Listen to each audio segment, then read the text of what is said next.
Hello, my name's Kingsley Singleton, Deputy Editor of Digital Photo, and welcome to this Photoshop and Take a look at this month's guide to shooting great still life pictures, and you'll see we've had some fun with reflections. These are a quick and easy way of adding a subtle twist to your subject, and on this CD and in the magazine, you'll find tips on both shooting them for real and adding them in Photoshop. In this video lesson, we're going to do the former and use a combination of raw conversions and a few Photoshop techniques to enhance the results we achieved in camera. As you'll see from this finished image, a reflection is a great way of adding something extra to your still life.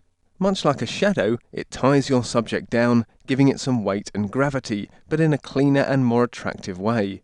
And knowing how to do it won't just help you creatively. Adding a reflection will also give product shots a classy and professional look. The setup for our still life shoot was very simple. We just laid out a sheet of black paper in front of a dark background and then used a sheet of glass under the subject to provide the reflection.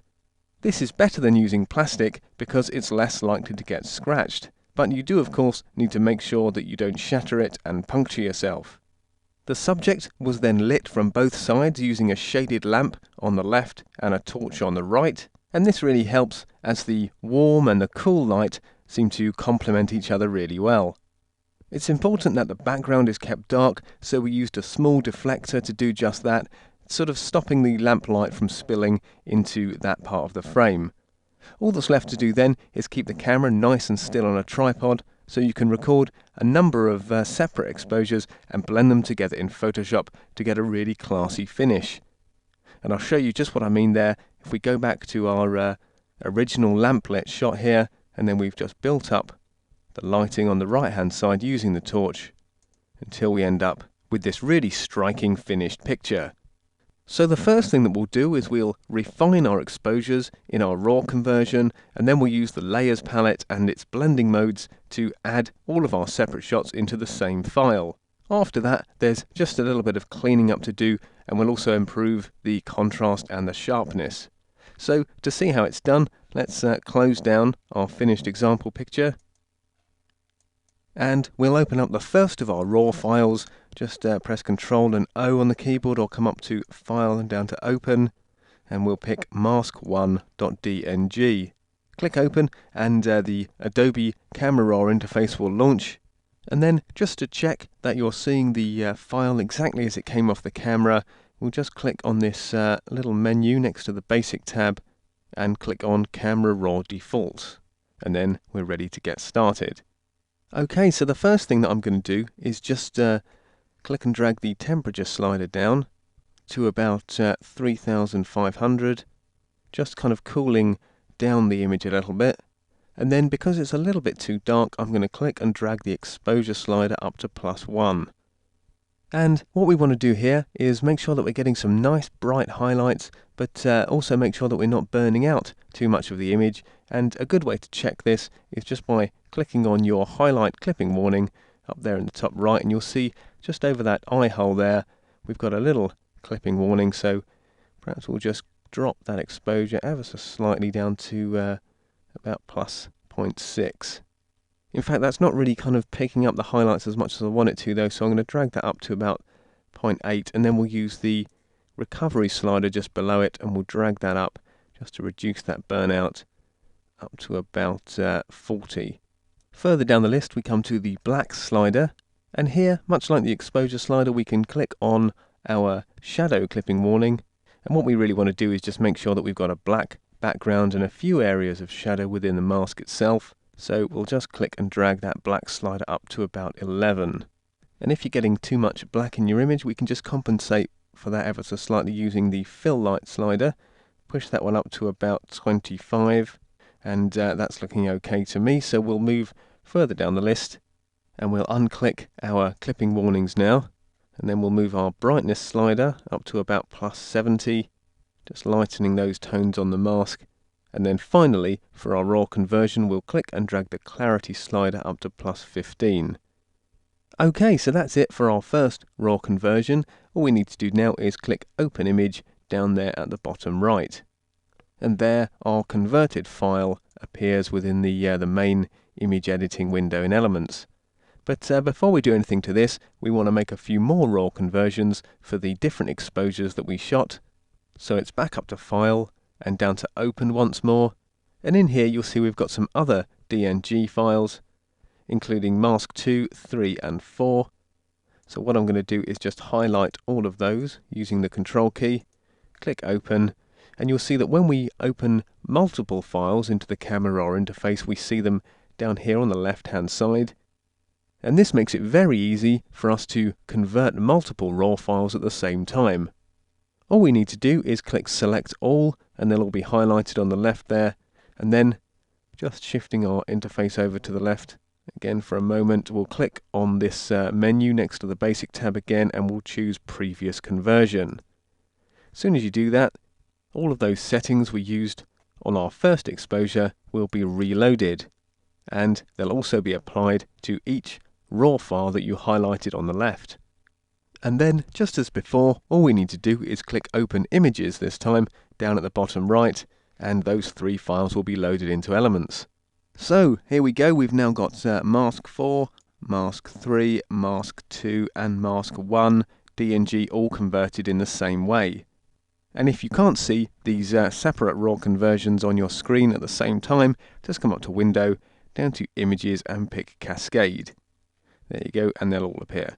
So what we want to do now is get our separate files into the same document. We'll be using Mask 1 as our sort of base when we combine our multiple exposures, and we'll very quickly and easily be just cutting and pasting these other images into that one.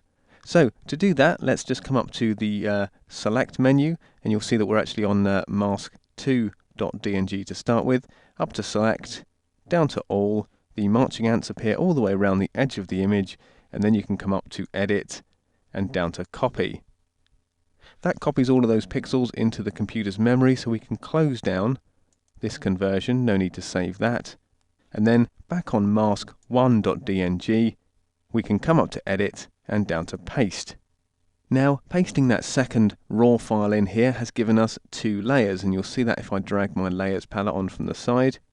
We've got the background layer and layer 1, that's the one we just dragged in. And what we want to do to make them work together is change the blending mode of layer 1 to lighten instead of normal. Normal is up here, that's its current setting, that's the default setting, and if you give it a click you get a menu spilling out there, and all you need to do is come down to lighten and click on that option. As soon as I do that, you'll see that the lighter pixels from the layer below show through layer 1. And the more of these separate exposures we add, the more we build up the effect. It's looking pretty good at the moment, but if we add a few more, we'll build up the effect and the image will start to look really striking. So, same as we did before, we're now on mask3.dng, so we go to Select and All, Edit and Copy, close it down so we're not cluttering up our workspace, back on mask1.dng, it's Edit and Paste. And then we'll change the layers blending mode to lighten, and you'll see that very quickly and easily we're building up this really nice lighting effect. And adding these separate exposures is really helping with our reflection too, because we're building up the light there, not just on the subject, it's down here at the bottom of the frame too. Down to Edit, Paste again to bring in our 4th conversion, change that blending mode. And as you can see, if I just turn off these eye icons next to the layers that we've added, adding them in turn really builds up a very pleasing effect.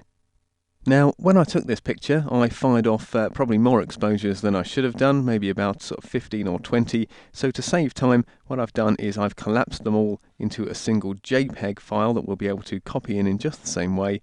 So if you come back to File and down to Open, and this time pick mask3.jpg, click Open on that one, and then just as we did with the raw files, we'll select all, and we'll copy and paste it into our working document.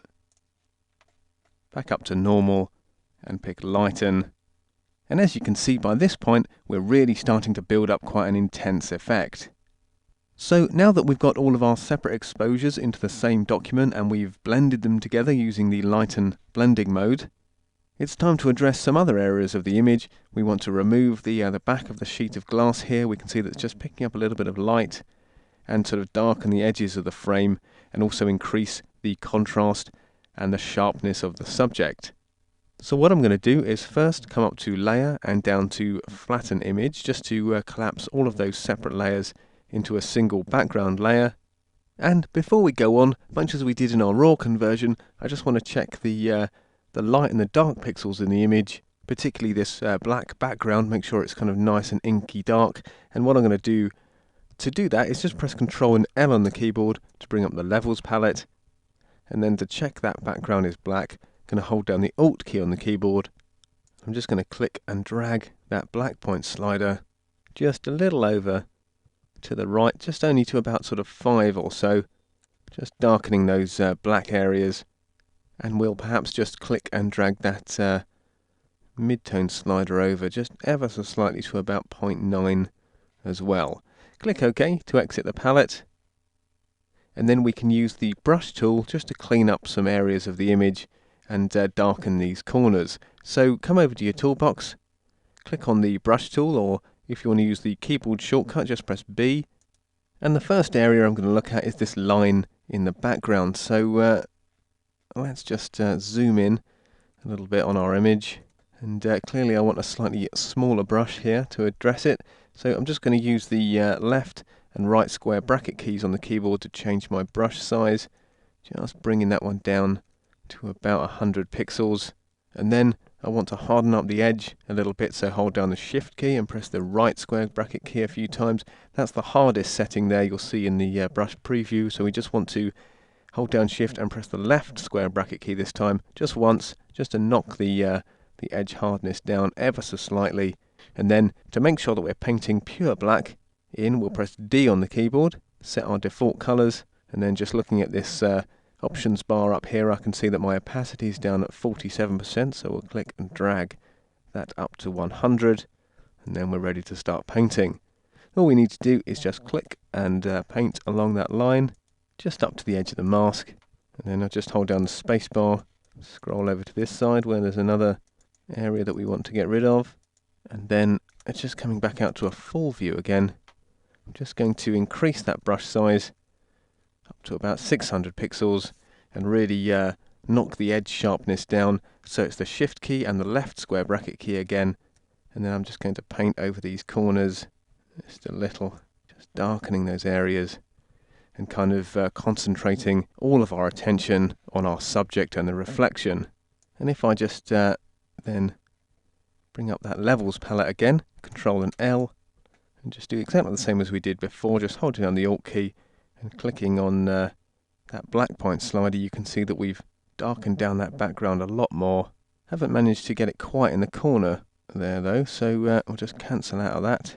Give those corners another bit of brushwork, and that should be okay. Okay, so now we're very nearly done producing our reflected still life, but what I want to do is just bring up the shadow a little bit, just kind of make it a bit more prominent, and I'm going to do that using the Dodge tool. So it's back over to the toolbox, and in this case we'll just hold down the mouse button on the burn tool and select it from the list. You can also press O on the keyboard, and if you want to cycle through your Dodge, burn and sponge tools, just hold down the Shift key and keep pressing O until it appears in the toolbox. We'll be using a large brush with a soft edge here, and we want to set our range to highlights, and the exposure looks okay at about 4%. So what we'll do now is just click directly on the image a few times, and we'll just bring up those highlights in the reflection, just sort of balancing it with the other side, and in a few clicks it'll really start to work. So if I just bring up my undo history here, just to give you a before and after version, we'll go back to before we started dodging. You can see it's quite dark, and then at the end of our dodging we've really sort of lightened that left hand side there, our left, the right of the mask I suppose it is. And so what we'll do is we'll just continue to apply the Dodge tool to any other parts of the image that we want to lighten, including I think this area here on the right hand side. Just kind of bringing that shadowy area out of the darkness a little, and then just zooming in a touch, we'll run the dodge tool over these areas of the canvas that make up the sort of the face of the mask, just to help bring out that detail there, and really kind of boost this this kind of cool and warm lighting effect as well. So just keep using your dodge tool until you're kind of happy with the results that you're getting. Just adds a little bit of sparkle to the image really. And then when you're done with that, come back down in the toolbox to the dodge tool and pick the burn tool. And we'll see that it's set up pretty similar way. Nice big 200 pixel brush with a soft edge. The range needs to be set to shadows this time. Exposure again is fine at 4%. And what I'm going to do now is just use the burn tool just to darken these eyes a little bit, just making them kind of quite dark, and we'll do the same on the other side. And then when we're done with that, just continue to run our burn tool over a few parts of the image, and once again that's just kind of bringing out the detail and making it look really good, particularly on this face area here. I think we'll continue to work it around until we're really happy with it. Okay, so I'm going to come out to a full view again, and you can see that just with that little bit of dodging and burning, we've really added some nice sparkle to the image. And the final thing that we're going to do, just to bring out a little bit of extra detail in the subject, is apply some sharpening. We're going to be using the unsharp mask filter, and you'll find this in two different places depending on which version of Photoshop or Elements you're using. So in this version we come up to Enhance and down to Unsharp Mask, but if you're using the full version of Photoshop or an older version of Elements, you'll find the Unsharp Mask under the Filter menu. Give that a click and the palette appears, and that's it's the same in all versions of Photoshop really. And if we just scroll up to our kind of canvas area there, we can input an amount of 100%, a radius of 1 pixels, and a threshold of 2 levels. And then just clicking within that window, you can see that we've just added a little bit of extra sort of bite to the image, just bringing out those subtle details and really finishing it off nicely. So click OK to exit the palette, and that's our reflected still life image completed. And with a little bit of thought in our setup and a few simple Photoshop tricks, we've ended up with a really striking image. Make sure you have a go at this technique yourself. It really is simple to do, and you can get some very effective results. Okay, I hope you enjoyed that, and I'll see you next time.